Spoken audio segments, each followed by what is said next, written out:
Thank you everyone for joining us today. I wanted to introduce our panel to you. We've got AJ Friedman. She's going to be our moderator, and she's got introductions for everybody else too. This is a Social Media Club LA event, and if you haven't heard of us before, you can look us up online.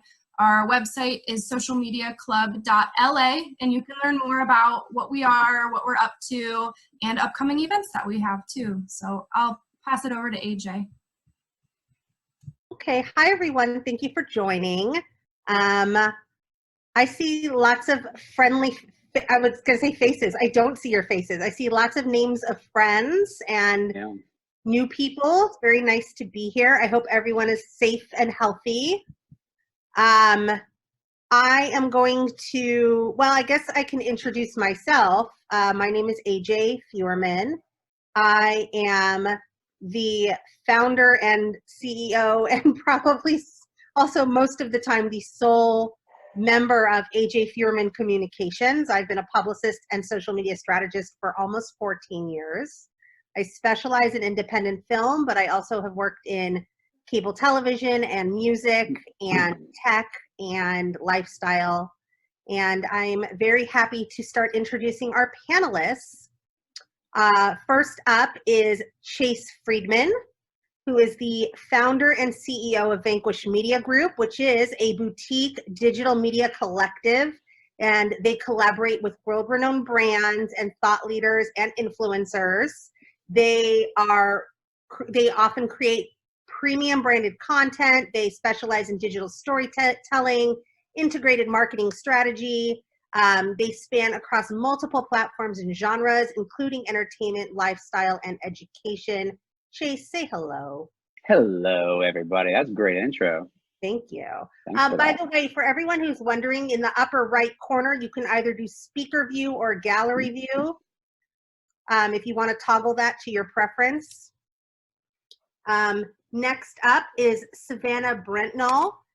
Savannah is the president of Daxia Digital. She has actually worked in the digital field since 1984 and in social media since 2008. She has created and implemented long-term marketing and social media strategies for clients, including CBS Home Entertainment, RCA, Tom Shoes, that's my personal fave, Shutterfly, Hallmark Channel, Martin Lawrence Bullard, Jillian Michaels, and James Taylor. So some folks you may have heard of. Savannah, say hello to everybody. Hi. There she is. And last but certainly not least is Meg Troop, who is the Director of Digital Marketing at STARZ. She manages multifaceted campaigns for titles including Outlander, American Gods, Wrong Man, as well as the STARZ brand, with extensions in influencer marketing, product partnerships, and events, serving upper funnel KPIs. Meg, please say hello to everybody. Hello, everybody. Hello. So those are our esteemed panelists. And I'm going to start, guys, we'll go down the line and I'll say your name so not everyone's talking over each other. But why don't you share a little bit about what you do and kind of sum up for us, because we'll get more into it later, but maybe sum up for us right now how you're challenged most by our current shelter-at-home lifestyle. Meg, let's start with you. Yeah, absolutely. So as AJ was saying, my current show includes Outlander, but also the STARZ brand accounts. So most of my answers tonight are going to be around those kind of titles. So right now, I would just love to say that I am so lucky and honored to be doing really well. Obviously, I still have a job. Streaming is doing well. I know that I am consuming a lot more TV and film content at home with a little bit more free time. And we've really been able to launch a lot of fun content, really turning around things like Zoom backgrounds, which I'm sure a lot of you have seen different companies doing. But because we have some really cool shows like Power, Outlander, and American Gods, we have these really fun, dynamic worlds to work within. And also we did a series of relaxation rooms or atmospheric rooms for Outlander this season that have really taken off during this time. as people are looking for ways to relax. I'll plug that. It's all on YouTube if you want to go check those out. But on the flip side, some of my challenges have really been in working on the brand. To be able to push through a campaign to reflect the time. I know so many brands right now are trying to offer value in different ways, be it entertainment value by getting their talent to do things. We've seen things like Some Good News pop up where talent is just kind of going above and beyond, which is really amazing. But to be able to own that in a fully integrated campaign for the brand, it's weirdly been a bit difficult to convince people that we need something new for the pandemic, something fresh specifically for this time. And we can't really shoehorn specifically the goals of celebrating essential workers into a campaign that we already have in progress. It doesn't work, and it comes off as a bit tone deaf. So I've really been battling on my side, trying to convince people that it is important. And I think we can get not only a lot of brand equity, but because we have this privilege of most of STARZ as a company working from home and still doing really well, to use that for good and kind of pay it forward in that way. And then, of course, looking ahead, I'm in this weird space where right now we are doing really well. People are streaming content, and it's been amazing to connect with people, not only around Outlander and current shows, but old shows that people are just now finding and binging. But as we look forward to kind of the uncertain future of what does the world of entertainment look like after this as well, the challenge really will be to retain and to find that next step, which we're already thinking about. Yeah, thank you. I want to get back to a million things you just said, but I'm going to go to Chase so he can tell us a little bit about what he's doing and what his current challenges are. Sure. We work with a lot of different clients, ranging from nonprofits to consumer brands and, of course, entertainment. So we'll focus on entertainment for today's topic. But, it's been really interesting. We've got, we're in a time right now where obviously streaming is up exponentially, as Meg was mentioning. We've got quite a few film campaigns that were already in motion pre-pandemic and are kind of going strong even during.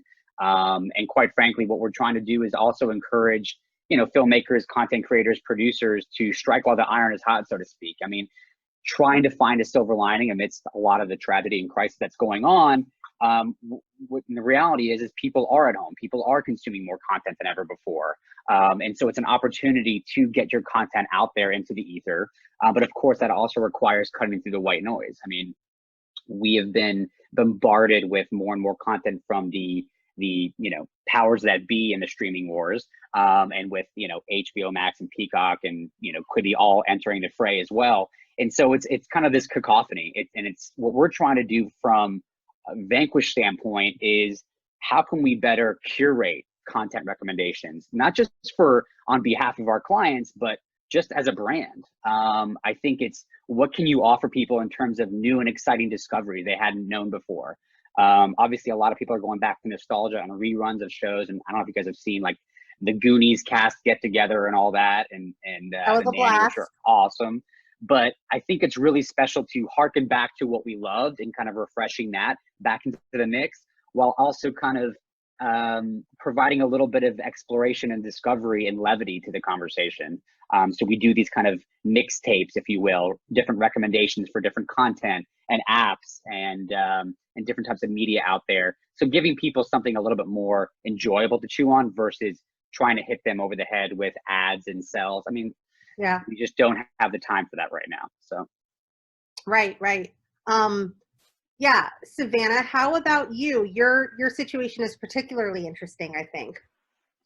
Yeah, we have a few different challenges for our entertainment clients.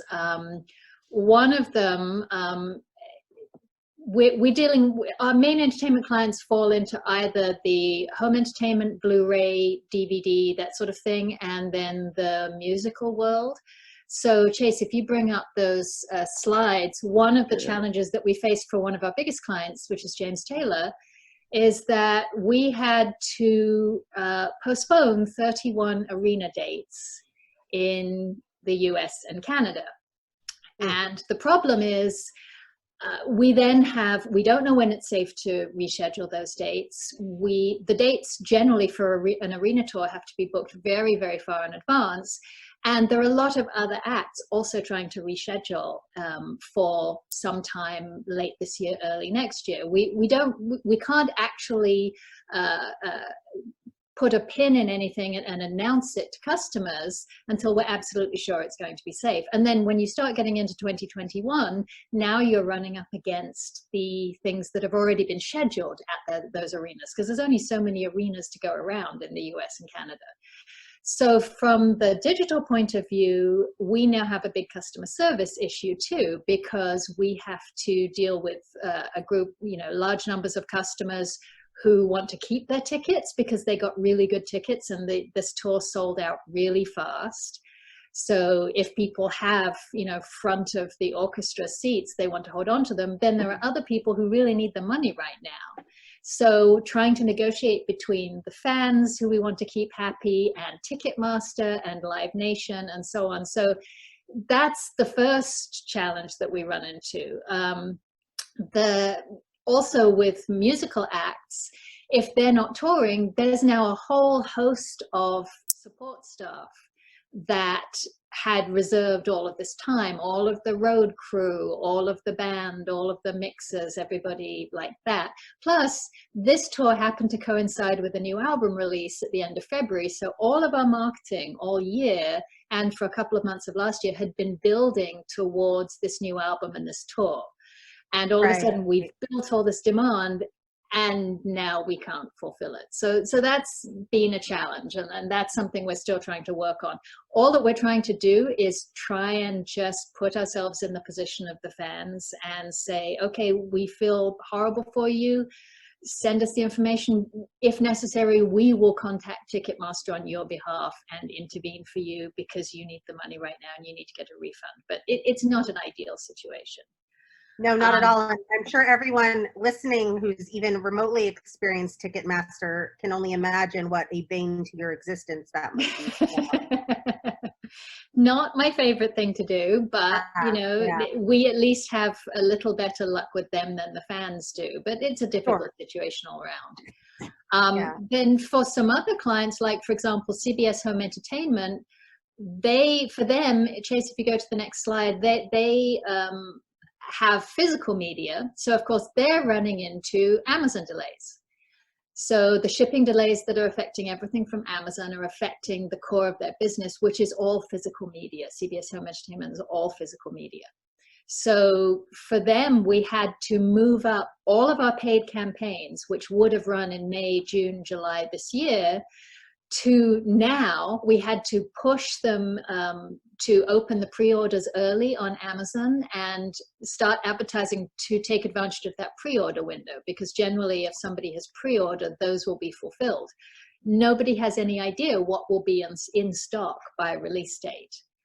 So that was a big change for us, having to suddenly create ad campaigns that normally would have been work over the next 3 months had to be done in 2 weeks so that we could launch them quickly. And we had to rework all the copy for the campaigns we already had running, so that anything that was insensitive or anything that was a little too dark, we had to totally change all of the message tone so as, not to, the idea is to make people's lives easier, not to emphasize something that is making them feel bad. So those are the two biggest challenges we've had. Let's all pause for a moment to appreciate the diversity of Ray Donovan, Gunsmoke, Criminal Minds, and Police Squad. Outstanding. And I have the same copywriter at our agency works on all those 4 titles. She's amazing. I can't even imagine. Fun fact, I grew up with Leslie Nielsen. He was a family friend. Lovely. Oh, really? Very much adorable, like his characters. Anyway, okay, do you have any more slides? I don't want to take your screen down unless you're done. I do, but just to talk about other things we're doing, we can come back to that if you want to, to go on to other questions.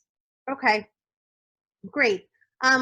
Let's move on a little bit and kind of, I'm going to do a segue, magical act here. Let's segue into how you guys are currently having to pivot in your campaign. Segue, pivot, it kind of works. Meg, I'm going to start with you again on the pivot component. I think we're all in agreement that right now we're doing more real-time social than maybe ever before, and the pivoting is kind of off the charts. What do you think? Absolutely, absolutely. I mean, it's no surprise that in social and in entertainment both, you're pivoting a lot no matter what, but in this time, we are certainly doing quite a bit more of that. Especially, you know, our different departments at STARZ are really keeping me on my toes as I try to work toward a brand campaign that is relevant and valuable right now. In fact, I did have really beautiful slides to share with you all. Unfortunately, the content that I was working on for this campaign for the past couple of weeks and was supposed to launch yesterday got killed today. C'est la vie. But with that, even in building what was supposed to launch yesterday, it had gone through so many different iterations that we are just constantly innovating. We're responding to what's working, not only for us, but for our competitors. I mean, you see so many campaigns day to day between, you know, the entertainment value and the pro-social value that you really want to strike a balance. So unfortunately, right now, I'm kind of back to square one.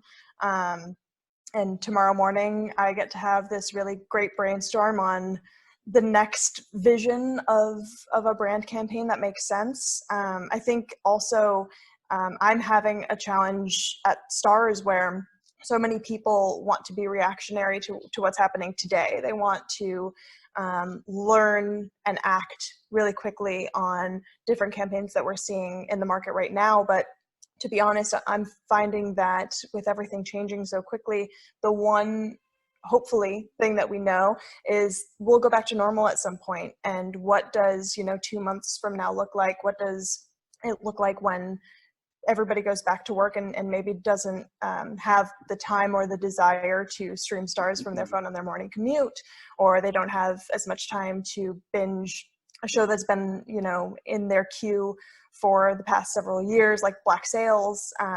What does that mean for us next? What's the next thing that we need to really think about? And with that, I think that the Amazon partnership actually with South by Southwest was a really great example of the next way to add value, to bring people together around an event that everybody was missing. We don't know, of course, you know, what's going to be canceled or when we can all go back to conventions, but it certainly isn't soon. What is the, you know, San Diego Comic-Con? What is the New York Comic-Con? Next year's South by, what does the future of these really big moments where we tend to premiere shows, we tend to, you know, announce new casts and bring them out, what does that look like in post-coronavirus world? So that's certainly something that I'm trying to not only pivot away from the day-to-day pivoting that we're already doing, but trying to pivot how we look at, you know, what the campaign should actually be. Right. Yeah.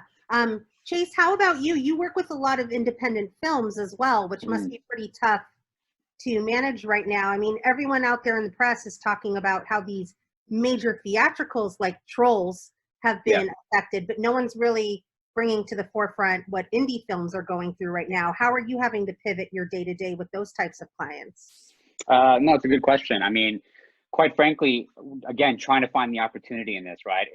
For one, it's been live stream crazy. I mean, we've done more live streaming in the past few weeks with our filmmakers than we have in months previously. And I think it's a nice thing to be able to pull back the curtain a little bit, demystify, you know, what goes behind the film, goes behind the scenes, and form these more authentic connections with the filmmakers. I mean, there's a lot of these films that were scheduled to be at certain festivals and have premieres and, you know, have these big engagements. And those are all kind of going by the wayside, but how can we still kind of leverage and capture the enthusiasm behind it? And one of the great things is that, you know, there's nothing more intimate than being into somebody's living room and, like, you know, this is the ultimate kind of expose. Are you wearing pants or not? I just think it's the way we're seeing it with late night television. I think it's building a little bit more of this authentic affinity with the people that we typically see in this polished atmosphere. And I think some of that, you know, hopefully we can kind of continue on with this new normal post-pandemic. I think there's a lot to be said around, you know, not just the traditional live stream as we're using it now. Facebook just released that, you know, they're kind of doing a paid live stream integration with their platform. So it'll allow exhibitors as well and content creators to hopefully monetize against that and make a little bit of that revenue back. You know, same thing with some of our other clients that were scheduled to be at Comic-Con and panels all across the globe in Paris and doing educational seminars for filmmaking and whatnot. But the truth is, you know, we're blessed in the fact that we work in a digital medium. And so a lot of these things are, you know, tuning the dials to be able to pivot. Yes, we can't be there in person, but what tools do we already use at our disposal, be it social, be it live stream, that we can still kind of keep up some sort of normalcy in getting the message out there. Yeah. Chase mentioned something about pants, and I would encourage everyone to look up the Good Morning America Will Reeve drama that happened this morning. If you don't know what I'm talking about, you're welcome. And the other thing I think is worth mentioning, you talked about live streaming. There is now a very popular Twitter account that amassed 112,000 followers in the last week, where all they do is rate people's backgrounds. Yeah. So it's rate my Skype room on Twitter, and they just, yeah. So this, you know, there's a pivot for you. There's something no one was doing before. Savannah, in the music industry space or live music, you mentioned the Ticketmaster component. I mean, how much day-to-day back and forth pivot craziness are you dealing with right now? How is it's pretty constant. Yeah, it's pretty constant. I mean, across, particularly for James, he has a big fan base. So, you know, between 2 million Twitter followers and a few hundred, 2 million on Facebook, a few 100,000 on Instagram, a few 100,000 on YouTube. I mean, the number of platforms that have to be moderated every day, and the volume of comments has just gone through the roof, partly because we just had to postpone a major tour, but also just in general, people are at home and they're turning to things that make them feel good. And James Taylor happens to be an artist that has traditionally always made people feel good with his music. It's, you know, very calming, and for a lot of people, he's been around for so long that he forms a part of their history, and that nostalgia aspect is comforting too. So, and even with the tour postponement, I've noticed the attitude on the comments is a little different. People are not so quick to anger, which I was not expecting. I thought people would be much more hair trigger. Instead, they're grateful for all of the additional content that we're putting up, all of the, you know, we've gone back into old hard drives and we're pulling stuff and doing a series called From the Vault of old clips of him behind the scenes from the 70s and the 80s and things that people have never really seen before because we've been focusing on more current stuff.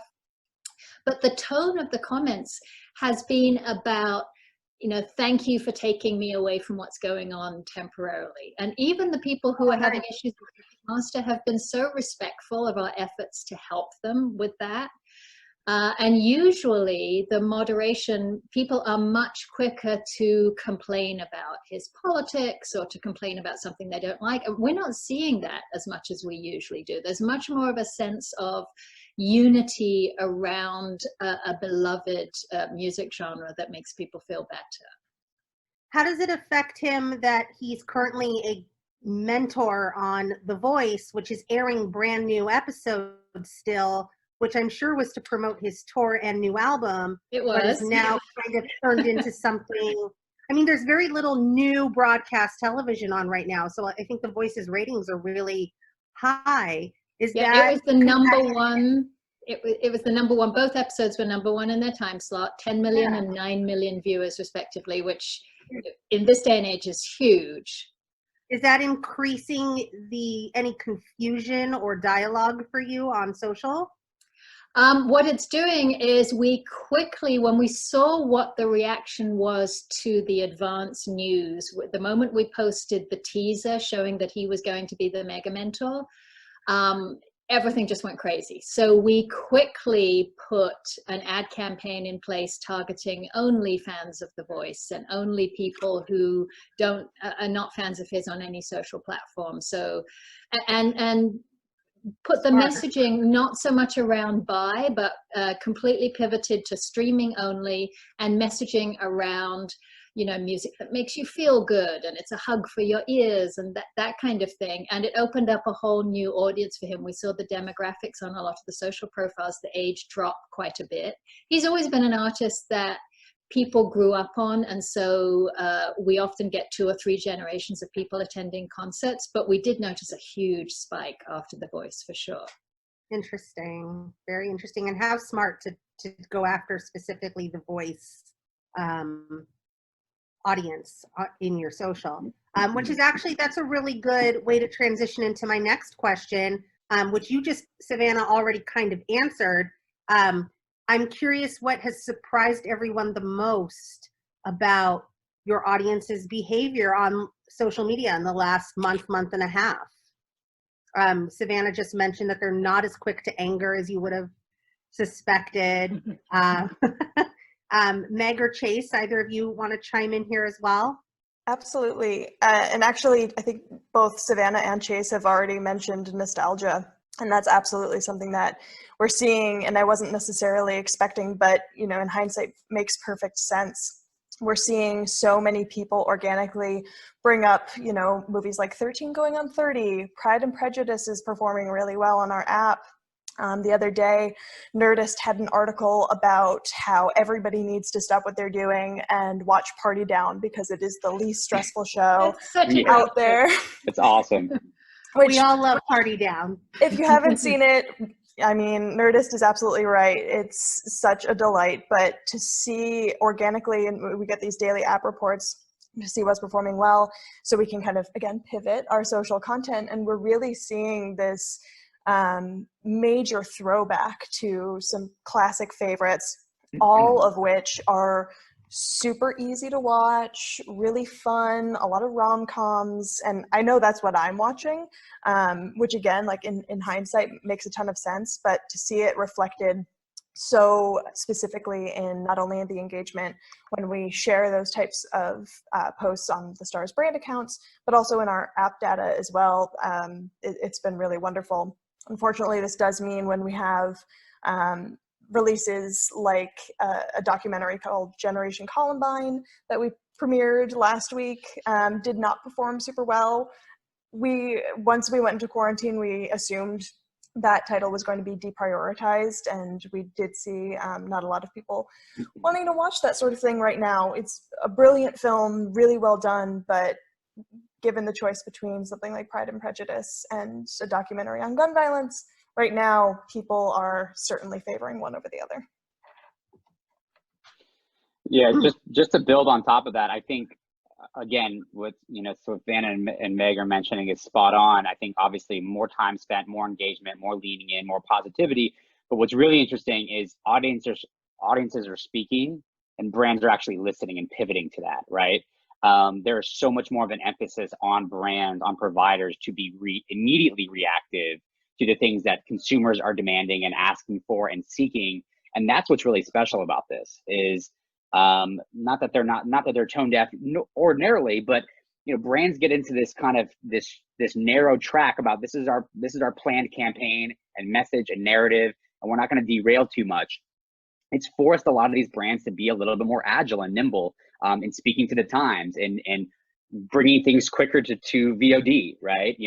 When you're expediting, distribution windows, you're bringing Frozen 2 to Disney Plus way ahead of schedule. Like that makes my 2-year-old like freak out. So I think that's a really great positive. Is it's necessitating a lot more of that brand listening and brand reaction to give people what they want during this time when they know we are watching, we are at home.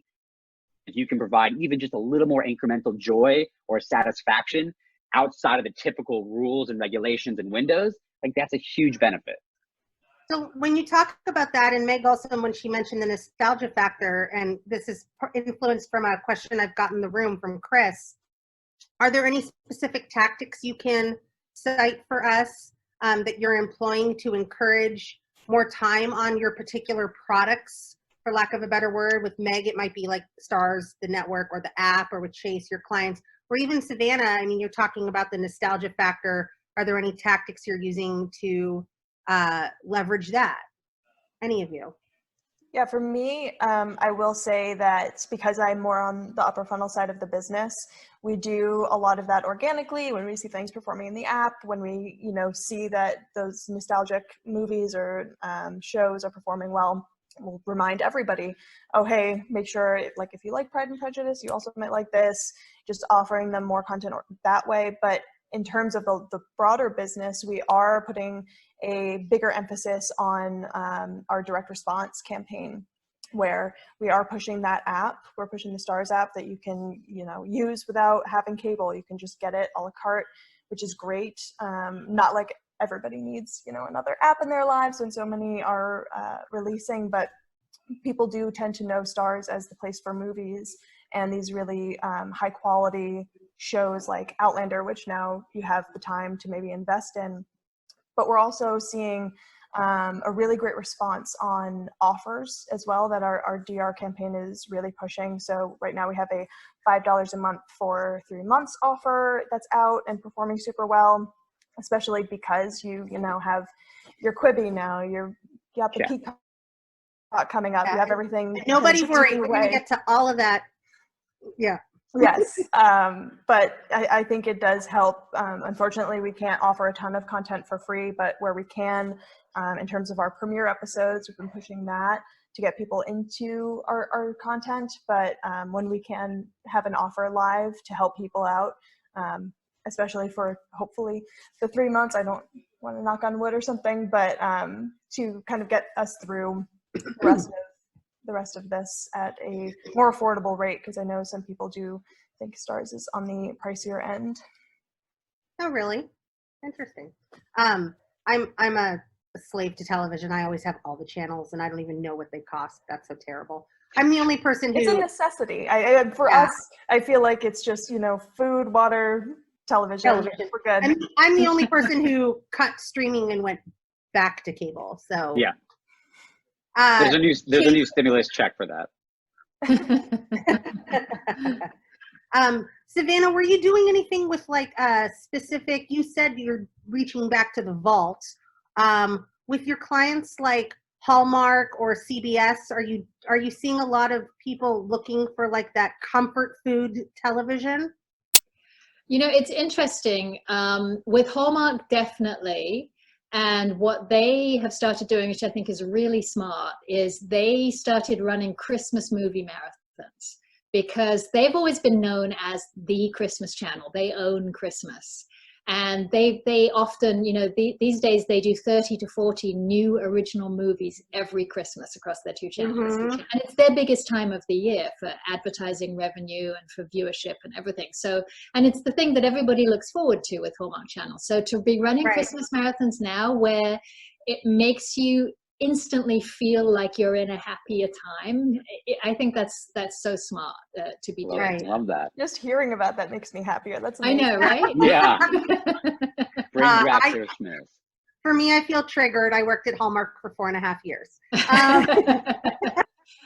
for CBS, not so much, because what we're doing with them is a mix of, as you saw from that slide, current titles like Ray Donovan and the older titles like Gunsmoke. But we do have quite a lot of complete series that we're promoting for them. And those definitely, we're adapting the messaging to be more around, Criminal Minds, the show that you have loved for 15 years, that kind of thing. So back to the nostalgia messaging, but I would say it's not as predominantly desired from the audience as it is from some of my other clients. It's interesting, speaking of CBS, I just saw today that the show All Rise is actually broadcasting a from home created episode So I'm looking, it airs on CBS, I think on Monday nights. I'm looking, I have no affiliation whatsoever. I'm just mentioning it as a point of interest. They're the first broadcast fictional show to air new content that wasn't taped prior to the pandemic. So Did they start yesterday? Sorry? Did they already air an episode? No, I think it airs this coming Monday. Because I know Parks and Rec is doing one on Thursday, I believe. Oh, okay. Oh, right. Oh, interesting. And I think it's even maybe coronavirus themed as well. So. And Oh, SNL, okay. of course, has been doing SNL at home. Yeah. I just thought it was interesting to see someone doing something scripted, right, and playing characters. Well, and I guess SNL is kind of doing that too. But yeah, I wonder very if, interesting. if All Rise is taped, or if they're doing it live like SNL. I don't know. That's a good question. I probably should have come with that to the table with more information. We all have a research project now. This is cool.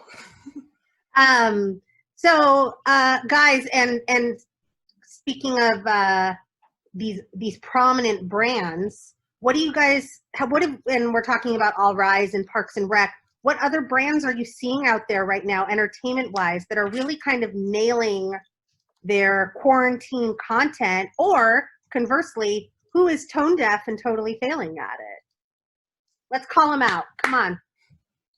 I remember early on in the quarantine, there was a really basic asset from the movie Skeleton Twins from Amazon, where they were just singing and dancing, and comment section went crazy. Everybody was loving it. I'm pretty sure it was something that they maybe posted organically and then boosted with paid, but it did start to influence how we were looking at our content even before seeing like the throwback and the nostalgia content performing well. When you just had happy posts that didn't necessarily scream at you, download an app, sign up for this now, but just had something nice of value to offer in your feed. I thought that was really pure and nice to see. Even though it was a paid ad, I thought that it was something that wasn't as explicit, didn't have, quarantine or coronavirus in the copy, but added value, I think, to my day and everybody in that comment section as well.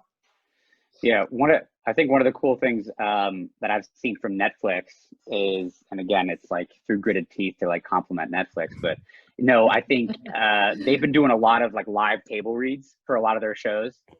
Big Mouth and Oh Hello, like Nick Kroll, especially on IGTV, has been really awesome. And so again, that's just kind of that peeling back the layer of what's going on behind the scenes.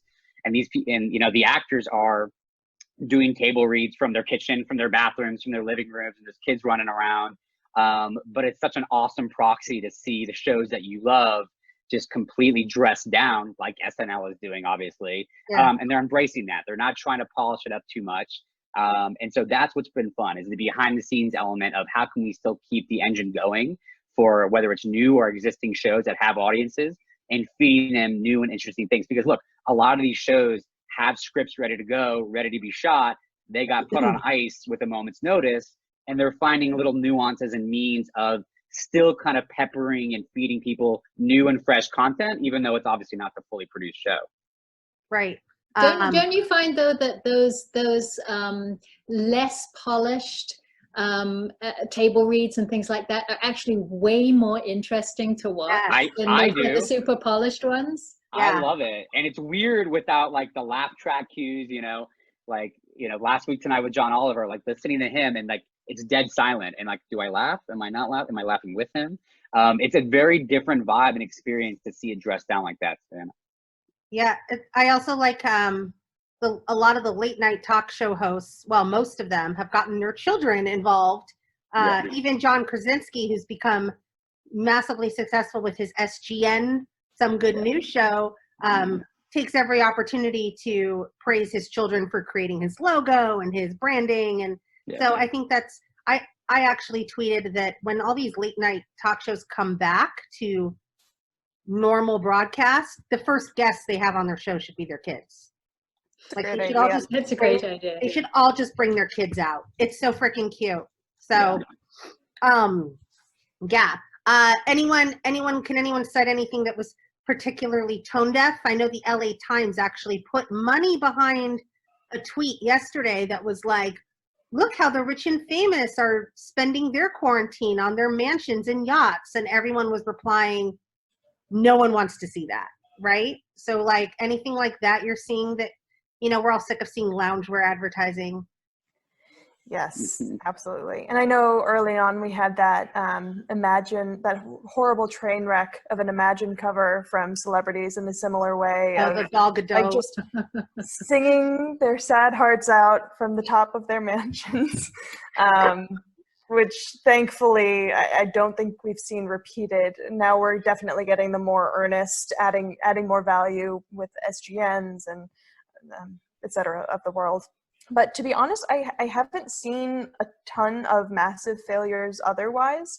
I think it's a really interesting time to have a voice on social media that people listen to because, at least for me, before I put content out, I'm always thinking about how it's going to be perceived. We have this really great space right now where people are still having fun despite the horrible tragedy. I think there is a place for entertainment still where we can promote things, we can get people to rally behind a show, behind talent, behind activations, and it's pretty much being received with thank you for adding value to my day. Thank you for, you know, as Savannah was saying earlier, they're slower to complain, or if they're complaining at all, which is really wonderful to see. So I think we do have the benefit of boredom on our sides. We not only for our fans, but also for our talent who, like we've been saying, everybody's on Instagram Live these days, but to add that value, I think has been really wonderful. Yeah, I think the biggest failures I've seen have been from individuals, people like Vanessa Hudgens and Jeffrey Katzenberg, who have made huge missteps, but I haven't seen as many flops from brands. And I think by the same token, what you just said, Meg, benefiting from the boredom of the celebrities who so many are letting us into their homes. I saw someone in the chat mentioned, Chris Lamb mentioned the Ryan Reynolds, Hugh Jackman feud, like stuff like that has been super fun. I mean, they do that all the time anyway, but it's kind of gone to this next level. John Legend and Chrissy Teigen are clearly having a good time. You know, there's a lot of people who are making it work. I think anytime anyone logs into Instagram right now, you're seeing along the top of your screen, like numerous live things are going on. I'm going to ask Savannah, actually, speaking of live events, Chase, she'll need the last 2 slides on her PowerPoint. People are leveraging a lot of live events right now, Facebook and Instagram, and you know, the Russo brothers did one for Avengers Endgame yesterday that had hundreds of thousands of people. So Savannah, why don't you tell us a little bit about what you're doing as far as live streaming goes right now? I think it's really interesting. Well, back to what everybody was saying about taking advantage of the boredom of celebrities, James would normally be on tour right now. The tour was supposed to start mid-April, but because he's not, and because he happened to have just taken a quick break with the family before going off on tour, so he was in Montana, you know, just in the condo just for a week's break when the shutdown happened, he ended up getting stuck there with the whole family. So we did a 1-hour live chat that we called a socially distant visit with James Taylor, where he and the family just sat in their living room. We just set up an iPhone and a tripod and walked them through it remotely. And luckily his 2 19-year-old boys are pretty tech savvy, so they were able to set that up. And we just literally just talked to him for an hour. People posted questions and I would pull the ones that you know, looked interesting and send them to a laptop sitting in front of his wife, and she would pull them out and ask them, and he'd just talk to the audience. And it was such an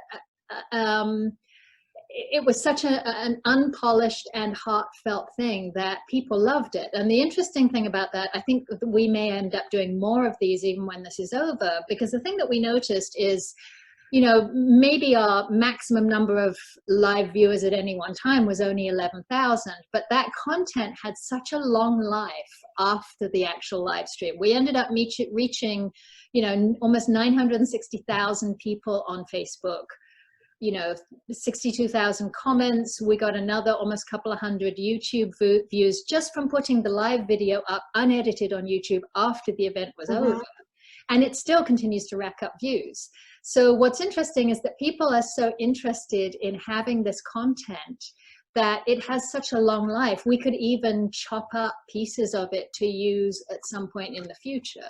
And we've started to do that also with some of his older clips, like I mentioned, where we're pulling little pieces out and, you know, sending those out into the world. And people are just loving seeing this less polished side of him. Yeah, I think, you know, it'll be interesting to see, and we're going to get more into this next, how all these things happening, you mentioned you'd like to do more of these in the future, how everything happening right now is going to lead to changes in how we campaign and structure our social in the future. You know, I saw someone, we mentioned individual celebrities. Someone in the chat mentioned Ellen DeGeneres is getting dragged right now for her tone deafness. How is that going to affect her long term? How is this going to make James a more pop culture centric icon? He's reaching, you know, nearly 1 million people. Or is he reaching youth that he's never perhaps reached before? I just think that all the long term ramifications are going to be really interesting. Yeah, it was an interesting, even just the simple thing of setting up the camera. We were very careful to set it up at an angle that didn't scream, I'm a celebrity on vacation somewhere. It was just simply him sitting on the couch with his kids and his wife. Nice. And the camera just set up there. And the tendency in the past, when we've done this sort of thing in the past, we always go for the amazing view out the window of the Berkshires in the background and all of this amazing stuff that people associate with him. That feels tone deaf right now. Right now, people want to be in your living room with you, you know, since making that direct connection. So even just the framing and the staging is different. That's interesting. Stephen Sondheim, they aired this 90th birthday celebration to Stephen Sondheim, and this clip of Audra McDonald, Meryl Streep, and Christine Baranski singing and drinking went pretty viral. And I would tell everyone to look at what their backgrounds are. Audra McDonald is sitting on the floor in her living room. Meryl Streep is sitting in an office with empty shelves behind her. There's no Oscars. It's just empty shelves. Christine Baranski is in like a bare, what I think might be a guest bedroom. It was all very like non-pretentious, and they're all wearing bathrobes. Christine Baranski especially, I think she was using maybe a cell phone that was lower than her. The angles were weird, but it was so much more relatable. And Meryl Streep using the shaker as a maraca with her bare background. It was so subtle, the choices that were made, but again, spoke volumes. It's great. Yeah. So guys, I want to pivot, since that seems to be our buzzword now. I'm going to move on a little bit so we can get in the stuff people are asking for on the chat. Let's talk a little bit about, since we mentioned the long-term ramifications. I mean, today, I don't know if anyone saw, I saw Crystal Bailey mention this in the chat. Today, for example, AMC announced that they're going to go to war, so to speak, with Universal because of the Trolls World Tour rollout. So how do we feel about the future of theatrical releases versus VOD versus streaming versus Quibi, HBO Max, Peacock? Like, there's just, Chase, I'm going to go to you first because I know you're itching to speak on this a little bit. I am. I'm like, yes. Yes, I'm going to shut up right now. Go for it. Tell us. No, your story. Look, honestly, it's an exciting time because it is a little bit of necessary disruption that I think was already happening and already trending before this pandemic, right? You're seeing shrinking, theatrical windows. You're seeing, more day and date releases from theatrical to VOD. And this has all expedited that. I mean, I think it's a good thing. I mean, if you're a theatrical exhibitor, you probably hate me right now, but at the same time, it's democratizing access to content. not just when you're stuck at home, but, you know, and obviously we all kind of know about the whole trolls phenomenon, but yeah, Universal came out today and said, from here on out, this is our new normal. We are going to determine on a case-by-case, film-by-film basis, what is going to be best for that film. Do we do a theatrical kind of 90-day window? Do we go day and date on VOD as well? Do we just go to VOD? And so it's, quite frankly, it's going to be quite tense. But previous to this whole pandemic, AMC had already opened up a couple instances where theatrical releases, they would allow for a day and date VOD release. So whether you're paying $19.99 in on VOD, or you're paying whatever the rates are for a ticket in theaters, look, this opens the door for more of these films that aren't necessarily tentpoles, right?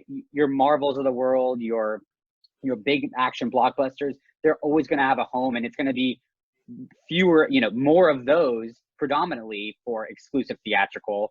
And a lot of the other films that typically would get maybe a shorter window or a stunt, I think you're just providing a lot more access for people to go and see those films. So to me, it's an exciting time. And this is again, has expedited a trend and a curve of redefining the digital theatrical or exhibition landscape that has been a long time coming. Yeah, and most of my clients are independent films, so this isn't going to change a whole lot for them. Most of my clients come out on VOD the same time they come out on theatrical, and most of the money is made in VOD anyway. Yeah. So, but I think what this pandemic has done to the theatrical releasing business is really just accelerated something that might have been inevitable anyway.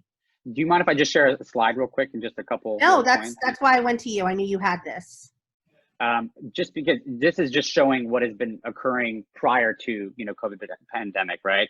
So ticket sales at a 25-year low, and, in the last couple of years, the predominance of, a small selection of studios, which we know from recent mergers are even more consolidated now more than ever, meaning there's fewer people, that are in charge of producing all the content that's hitting theaters.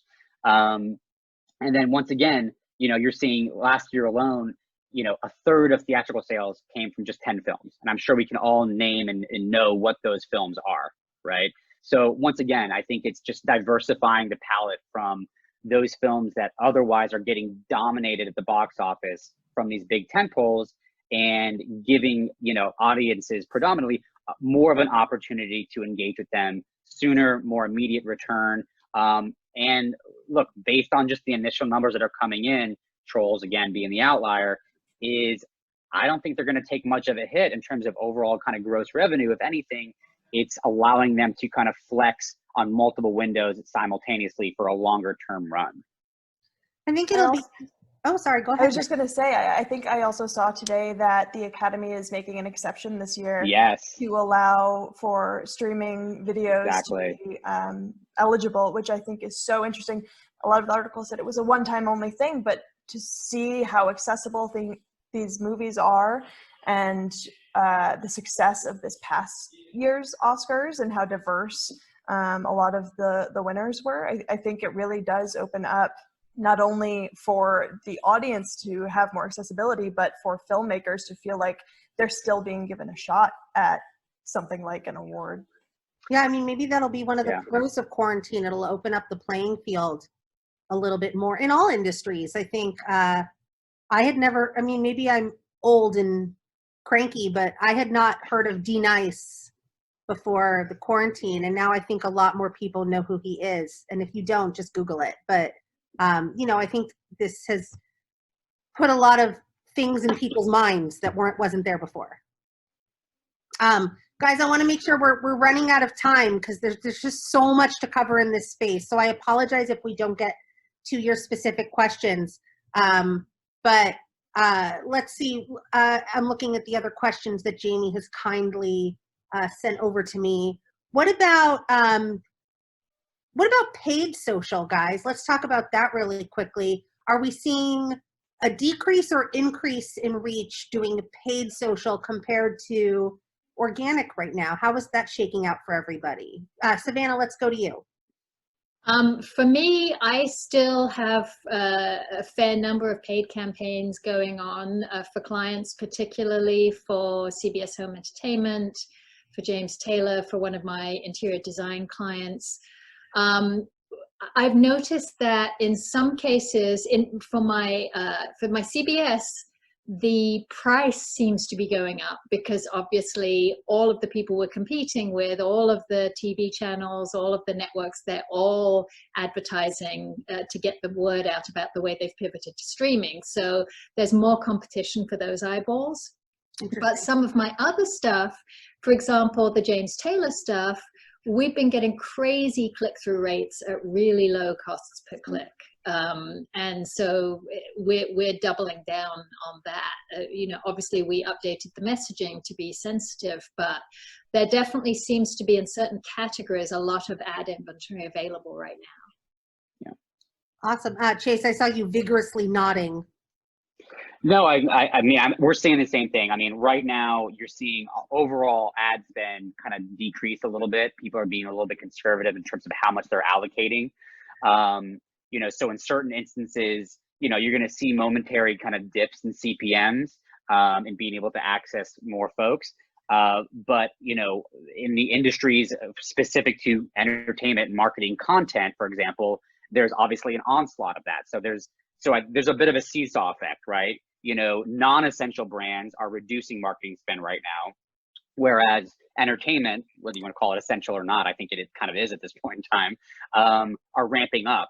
And so in those particular parameters, who you're targeting, what you're targeting, yeah, it is a little bit more costly to kind of get in front of people because you are competing against the larger SVOD streaming channels, the larger kind of studios and networks who are, again, all trying to vie for the same eyeballs of people that are interested in what do I watch tonight, right? So that segment specifically is a little bit oversaturated for the moment. Well, and speaking of oversaturation, and Meg, you're probably, since you guys have an app, you might be in a good position to comment on this. I mean, Quibi rolled out as planned but it happened to fall when we were just starting kind of to quarantine or got into the crux of it. And then on top of that, you've got Peacock rolling out, you've got HBO Max coming soon to a platform, a device near you. And we've already got Netflix, Hulu, Amazon, and then apps for HBO, Showtime, STARZ, etc. Do you guys think that everyone being home right now is going to benefit the over-the-top streaming platforms, or is it going to be detrimental to them growing their audiences right now? Meg? I think that, especially in talking about the kinds of content that people are looking for, I think that everyone has a very specific taste, and they're looking for what they want to watch. They're not necessarily compromising in terms of entertainment. As Chase was saying, it does feel essential. I do feel like my, purchase of a new OTT service is worth it because I am going to be spending a lot of time with it. Again, what I think is going to be interesting in terms of the Quibi versus everybody else kind of situation moving forward is when we do go back to the day-to-day and we maybe do only have a Quibi of time or whatever they're calling it to watch something with our morning breakfast. I don't know if everyone realizes that Quibi stands for quick bite. That it does. Yeah. And I have too many quick bites. I have all the quick bites in the world right now, and I don't necessarily want to spend my time watching a quick bite of content. I really do. Like, I have my television, I have my nice comfy couch, I have my setup just the way that I want it. I have all the snacks. I have too many snacks. But yeah, I think that maybe the shift might come, and I don't know if that's going to be a viable situation for Quibi if they have enough of an audience building right now. Can they last until a quick bite makes sense? Whereas I think the Peacocks and HBO Maxes, where like I had been dying to watch some Bugs Bunny cartoons personally, and I got served an ad the other day where HBO Max is like, brand new Bugs Bunny coming at you, like sold, absolutely. But yeah, it will be interesting to see how we kind of shift what we're pushing, what is performing well, if the churn happens really drastically. And I think something else to consider in the what happens next is all of our productions are on hold. What does the next year of acquisitions look like for places like STARZ, and is that enough to keep people around until we can get people safely back to work? Yeah. Yeah, I think everyone's kind of, again, pivoting their strategy. I mean, Disney Plus announced that they're going to put The Last Jedi out 2 months early, and they're suddenly putting out this Mandalorian docuseries. Apple TV Plus is rolling out content left and right, trying to capitalize on people being at home. The Beastie Boys documentary came out this week. I think it's probably the roughest for Quibi, whose content is meant to be seen on the go. I mean, that's how they advertise it, for crying out loud. And almost no one is on the go right now. So it's probably been a rough start for them. I saw someone say in the chat, rough start to launch, rough timing to launch. That is very true. Actually, I have a question for the participants.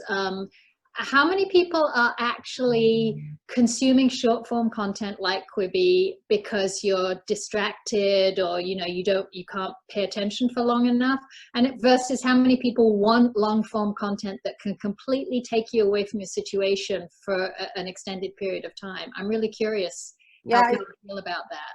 Shanna just responded that her short form content is TikTok and Instagram. I agree. Right now. Yeah.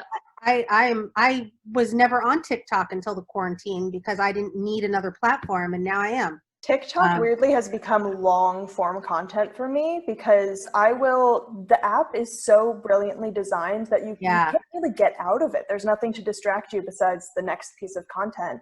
Yeah. So I will spend so much time and then realize it's an hour and a half, 2 hours later. So it is really interesting. Their algorithm is a little evil genius, and I describe it's how I used to describe Facebook. I would say it's the Vegas casino of social platforms. There's no windows, there's no clock, there's no just oxygen and booze. Yeah, it's just content. And you see that, I think, with gaming tailored too. to you. I think you see everybody. I mean, people have been gaming for so long, but I have never been a gamer. I picked up a Switch, and that is a great way to waste a lot of time. Yeah. I think that even my husband, who works at Riot Games, and you can definitely see that while they might not be able to do the specific live events that maybe they had planned, the platforms themselves are performing so well. Oh God, I would love to see numbers on Twitch right now. Yeah, they're massive. They're dwarfing anything else in movies and TV. Yeah, go ahead, Social Media Club, do a panel on gaming right now. I mean, that's got to be astronomically. Guys, that is all the time we had allotted to us for this evening. I want everyone to be able to resume binging whatever they were binging today. My day has been consumed by my mother, who just started Tiger King and has been calling me every hour on the hour. Guys, tell everyone what you're binge watching right now. Savannah? We're binge watching, we're switching between The Path, which I never got into when it first came out, and weird subtitled crime dramas from like Finland and Norway and places. Ooh, interesting. Now is the time for subtitles. Absolutely. Yep. Bong Joon-ho is thrilled. Chase, what are you binging right now? Actually, speaking of subtitles, I just finished Freud on Netflix because I just love a good period drama, and Babylon Berlin as well.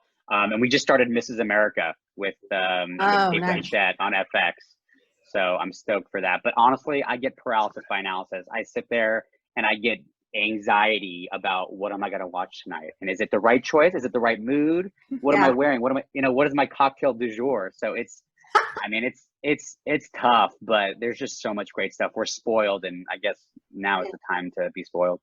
Hunters on Amazon, I saw Shanna mention that. That's what I just finished. Outstanding. I just caught up on Outlander. You're welcome, Meg. I just caught up on The Crown. Meg, what are you binging? And if it's a STARZ show, I won't hold it against you. I'm up to date on my STARZ shows. Don't even worry. But so I am watching RuPaul's Drag Race for the first time. Oh wow! Oh boy. Oh, I need Oh, to boy. add you to my Facebook group. Okay. Anyway. So fantastic. Is that, and again, the subtitles Unorthodox on Netflix? Oh, Yeah, that's fantastic. Great. And guys, real quick, one more thing. I want to give you all an opportunity. Is there anything specific? We have a captive audience of 48 people left. Anything you want them to tune into right now? I'll go in order of my screen. Meg, starting with you. Obviously, you want people to watch STARZ. Watch STARZ, please. Watch Outlander. In the season finale of the season on the 10th of May, you get a performance like none other by Katrina Balfe. I highly recommend catching up before that finale. It's going to be incredible. Okay, Chase, what would you like people to tune into? I mean, I saw a lot of great questions that came through. So if anything, you know, I don't know if you guys can pass around our emails afterwards. If there's anyone that didn't get a question answered, follow up.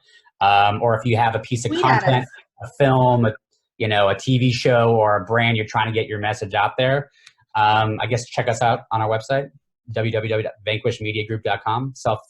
Shameless self-promotion. Excellent. No, that's what I'm going for. Savannah, Sure. what would you like to shamelessly self-promote? Well, this isn't a self-promotion. This is a what people should binge, which I'm loving Better Things right now, which has always been one of my favorite shows. That's good. But just the really truthful description of family life with teenage daughters. Not that I have any, but I remember being a teenage girl, and it's so... Pamela it's so Adlon? fun. Yeah, Pamela Adlon. Great. I love her. All right. Well, everybody, thank you for taking time to join us this evening. Chase, Savannah, Meg, and Jamie on our moderating our Q&A. I appreciate all of you. Jen, SMCLA, thank you for having all of us. Thank you, AJ. Our Twitter handles are in the chat stream somewhere. If you go back to the beginning, you'll find them. And we'll talk to y'all soon. Have a good night. Stay safe and healthy. Bye. Thank Stay you, everybody. sane. Bye, everyone. Bye-bye.